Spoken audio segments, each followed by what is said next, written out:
So when did you first notice you may have, I don't want to call it a mental health issue, like you suffered from mental I hate to health? say that I suffer. I always say I deal with. Like when I talk about my depression, I deal with depression. Because I don't want to say that I suffer. Because if depression is something that I'm going to have to function with for the rest of my life, I don't want to say that I'm suffering. Because I'm not suffering through life.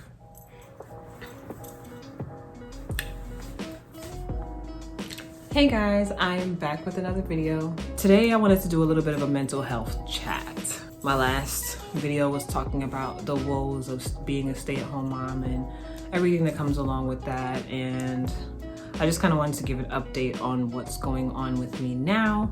In my last couple of videos, you know that I recently had a baby and I've started seeing a psychologist as well as a psychiatrist, and I'm actually on medication now. So I kind of want to get into it and talk about that and how that's affecting me lately.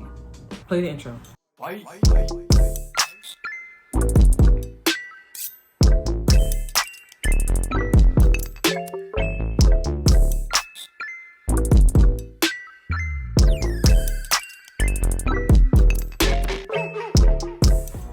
I know I said that I wasn't going to do any more hair videos on this channel, and technically this isn't a hair video, but I am going to go ahead and braid my hair. I've always wanted to do a braid out. I've never done a braid out, even though I've had my locks for over 3 years now. But I'm gonna do that while I talk to you guys. So as most of you know, I recently had a baby. He was born on October 15th. Now, if we go back into the history or my history of pregnancy and mental health, I have a history of postpartum depression as well as regular depression. So even though, you know, when you're about to have a baby, you get really excited, I also get really nervous because my depression, it has been really bad in the past. It hasn't gotten as bad as it could be recently. It's mainly because I've taken the time out to get help for myself. After having the baby, before I even left the hospital, I went ahead and made an appointment to meet with a psychologist just to, you know, talk to somebody about my past and find different ways to manage my depression and, you know, seeking professional help, because I didn't want to fall into the trap of the bad habits and patterns that have, you know, stopped me before.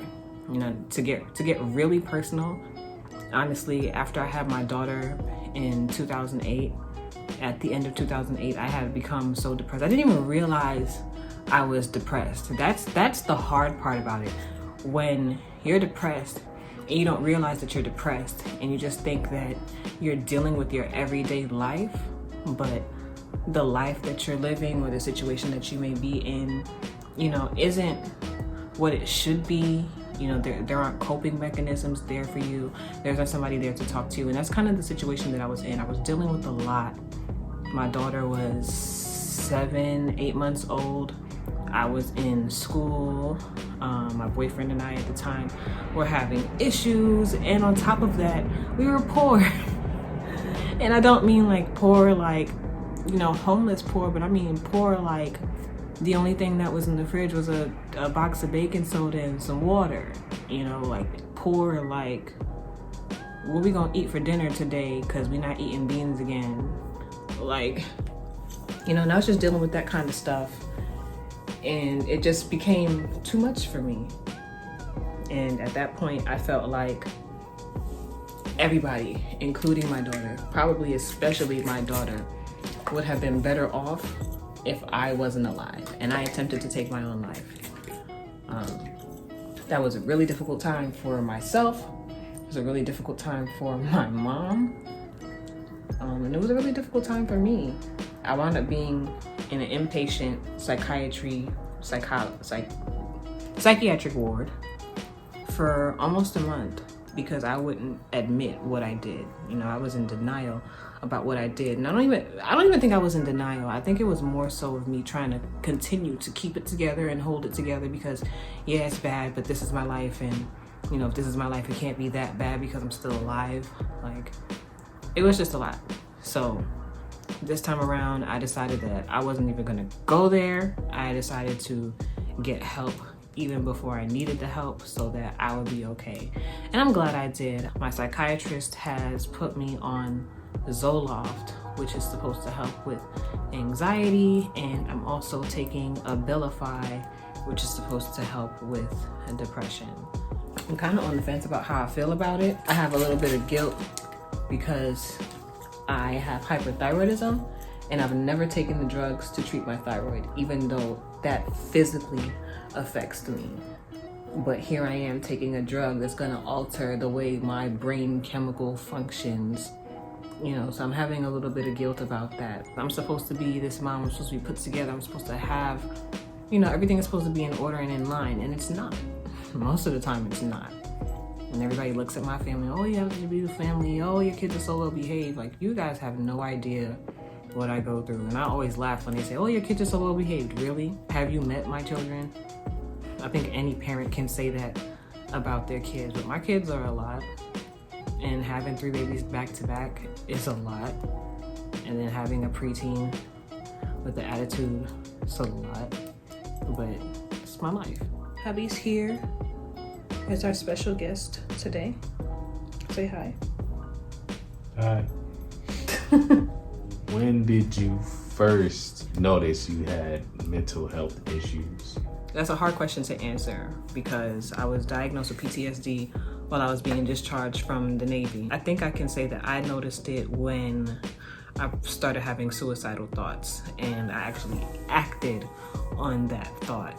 And while I was in the hospital for almost a month, and I refused to admit what I did, mainly because I felt guilty about it. So probably then is when I first realized that, you know, but I thought it was just a one-off because I was going through a lot. I was stressed out, and, you know, I thought that killing myself would be the answer, and clearly that wasn't the answer.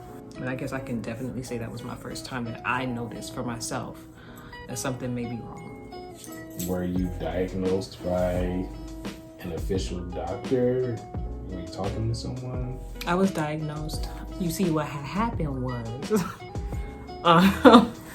it was probably like the 3rd or 4th week into boot camp, and I started having nightmares.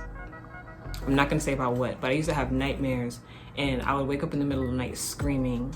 It was really, really, really bad. It was bad to the point that I was waking up in the middle of the night screaming, still asleep, screaming, because I was having that much trauma in my sleep. So it's like I was internalizing all that stuff, and it was coming out at night. So after that happened maybe 2 or 3 times, I was referred to, what was it, Red Rover? Whatever. I had to go to the medical house on base, and I was given a assessment. It was like 100 questions that I had to answer about how I feel or whatever. And apparently I failed because then I had to have an interview with the psychiatrist, and we sat down and we talked at length. And she said she determined and diagnosed me officially with post-traumatic stress disorder. I was discharged from the Navy and was supposed to follow up with care after I got home, and I never did. And that's my problem. Like, even after I was discharged from my inpatient, I was supposed to follow up with care, and I never did. So with me going to the doctor now and seeing a psychologist and a psychiatrist now, this is like 10, 11 years later that I'm actually dealing with my issues. From since your first incident and you saying that you did not follow up, when was the next time you had an episode that displayed mental health issues? That's a good question. I'm really not sure, like, instances per se. There were time frames in my life. Like, anybody that knows me knows that I've lived in a million different states a million different times, because when things got difficult or whatever, I would just pick up my stuff and leave. Sometimes I wouldn't even pick up my stuff, I'd just leave. I don't know, I can't say there was a specific episode per se after that initial bout with the suicide. Like, in hindsight, I do notice certain behaviors that were characteristic of my depression. I take that back. I had become an alcoholic for like a month and a half. This is right before I met you, actually. I had become an alcoholic. I would go to the liquor store and buy the gallon of Smirnoff vodka and a box of juice and literally drink almost the whole, like I would drink half in the night and then the other half during the day. And that was not like me. Like I drink, but I don't drink like that. But I was drinking and I was doing it on purpose to knock myself out because I didn't want to deal with life at the time. So do you feel like what you know now about mental health, looking back, do you feel that you just had episodes here and there, or it was like a continuous thing that affected you and your decisions from since then? I kind of could say like a little bit of both, because I have had episodes like even, do you remember the bridge? There was one time me and my husband got into an argument when we were dating. I think we weren't even dating for a month, and you know, we had been drinking, and I just was like, fuck it, picked up, left, started walking, and I'm in an area where you need a car, there's no buses or trains or nothing like that, and I'm just walking in the middle of the night, and he followed me, and I kind of like ran from him. But in my mind at that time, like he wasn't getting me back, I was running away, and I was just gonna figure it out. And that has had always been my mindset. It's like, you know, I'm just gonna do this extreme thing without really thinking about it, and I don't care how it ends up. I just figure it out when I land. And so that's the continuous part of it. But there have been certain episodes here and there. Definitely the suicide, definitely the running away from every issue that I ever faced ever, and then even how I wound up in New Jersey in the first place. I keep saying I was going to make a video about how we wound up in New Jersey in the first place, but I don't know if I'm ready to share that yet. At what point did you feel, okay, this is getting out of control, out of my control, and I need to get professional help? When my kids got involved, kind of to touch a little bit, just a little bit, on how we wound up in New Jersey. I was going through some things. More than likely not, I was dealing with postpartum depression and not realizing it or not recognizing it for what it was. And, you know, I made a rash decision and it affected my kids. I had to take my daughter out of school. I moved a quarter of a way across the country. Everything kind of hit the fan and went to shit.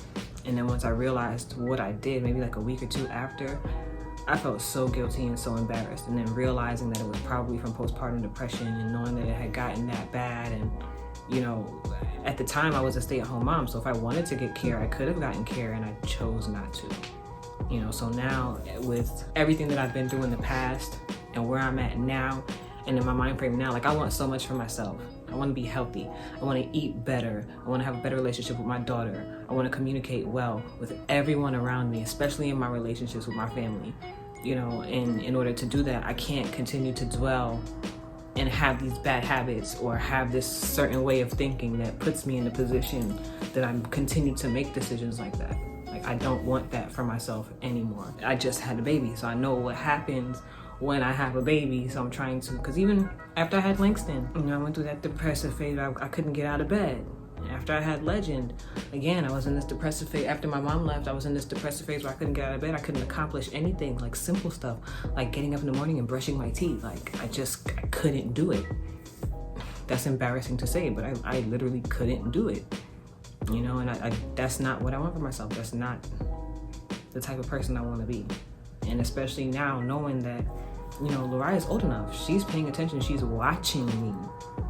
I don't want that to be her normal. I don't want her to think that these types of behaviors are okay, because I don't want that for her. How long have you been seeing someone professionally? It's been, the first time I went was on October 30th, so today is December 11th, so we can say it's been about a month and a half.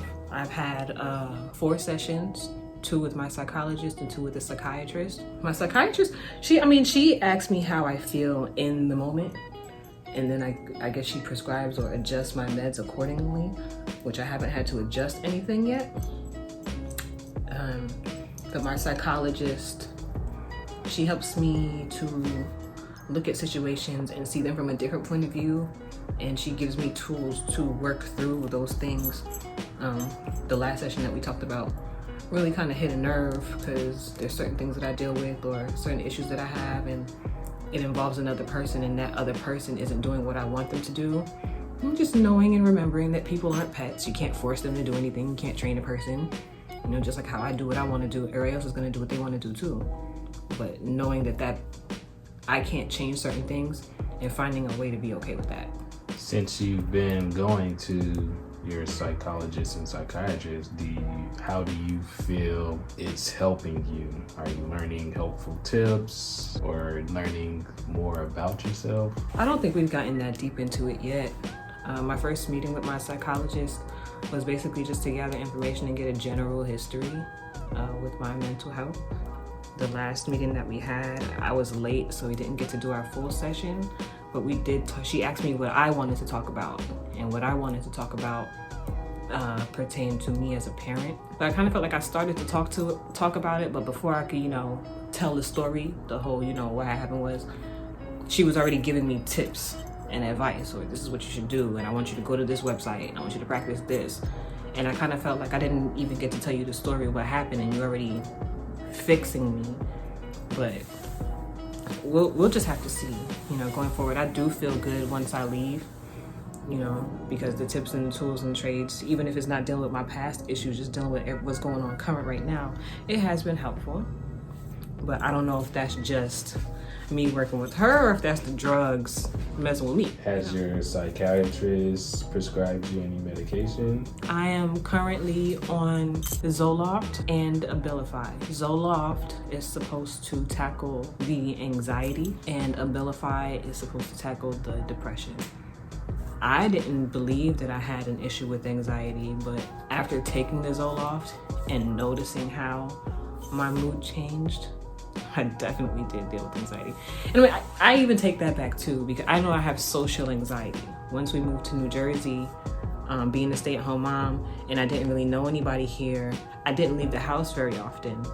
But when I would have to leave the house, like just something simple like to go to the grocery store, I would freak out, like hands trembling, like scared, like really scared, that when you get that feeling in the pit of your stomach and you just don't want to go. To go to the grocery store for something that I wanted, like that was bad.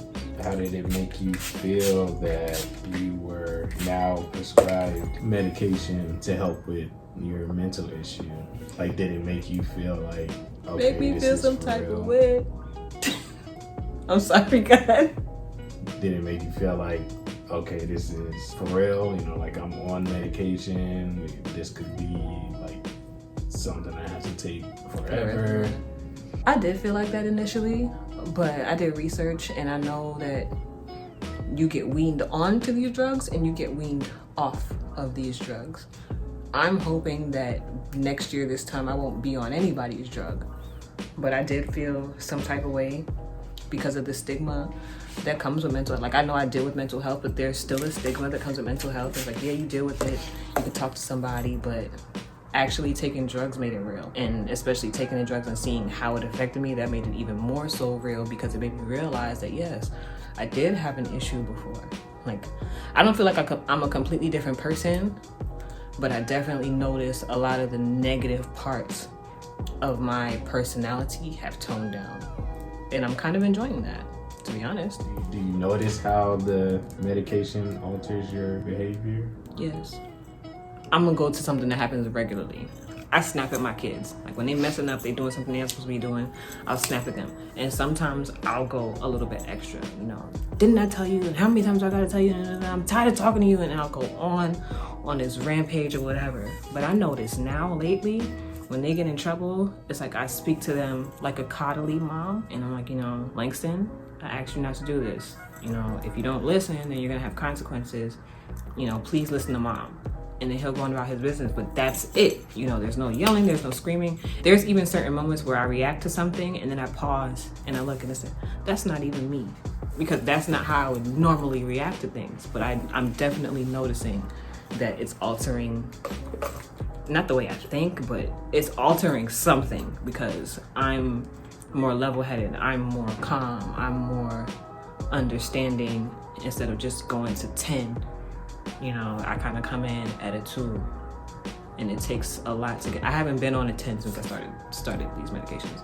Do you feel that it is changing your behavior for the better, or are you a bit worried about what it's doing to you? I am concerned because it's messing with the chemicals in your brain, and I feel guilty because I'm taking drugs to alter the way my brain functions, but I refuse to take drugs to regulate my thyroid, which was actually causing painful physical issues. I said maybe it's changing me in a way so that I can focus and get what I need to get from my psychologist through our meetings and through these coping mechanisms, so that when I do wean off, now, because when you continue to do something, it becomes a habit. So if I become in the habit of reacting this way and being this way, then maybe once I come off the drugs, those habits will stick with me. At least that's what I'm hoping. But I definitely don't want to take these drugs forever. And I still want to be me. I still feel like I am me, but I'm just handling certain situations differently, but it's not in a bad way. Can I ask you a question? Sure. Now, I know after I had Langston, you were gone for a little while, but after the births of Langston and Legend, I say the first 3 months, did you notice a change within me? Because sometimes as people, we can't see ourselves the way other people see us. My opinion of myself is obviously biased, but did you notice anything that would raise concern for you? And if you did, how did you decide to move forward with that? The biggest change I ever noticed in your behavior was right before we find out you're pregnant. And I believe, that's due to your hormones changing because you're pregnant. What kind of changes are you noticing? That's when you were the most like erratic or kind of on edge. Your emotions would be like, all over the place, and at times you could be a real big wreck. It's just how it was, but I did notice a change after, but just basing it off of that, it wasn't as big. So it was kind of easy for me to miss it.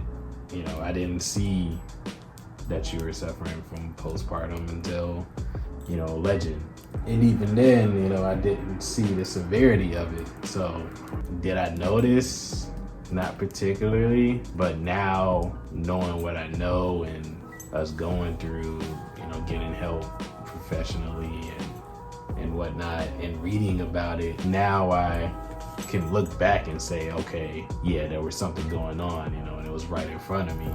But it's different when you don't know what to look for versus when you do know what to look for and what it actually is.